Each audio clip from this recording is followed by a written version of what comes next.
Tom Cruise prioritizes friends over family yet again. Tom Cruise is determining his life priorities when it comes to choosing between family and friends. The Hollywood heartthrob's appearance at the European premiere of Twisters at Cineworld Leicester Square in London caused a lot of attention.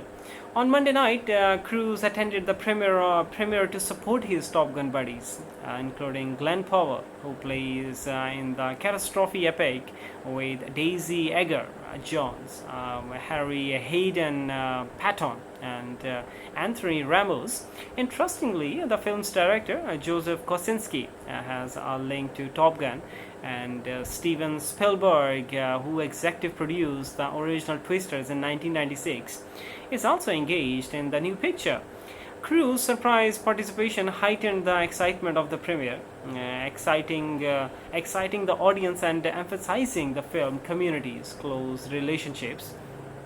The actor posted a candid photo from inside the cinema with the message, "Fun night with friends, watching a movie."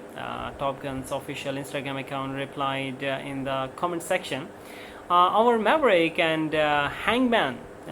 However, the Mission Impossible star has been photographed skipping family occasions in order to meet up with friends. Last month, the actor chose to attend Taylor Swift's performance with friends over daughter Suri's graduation. The ceremony took place over the weekend, but the actor preferred to spend it with his pals.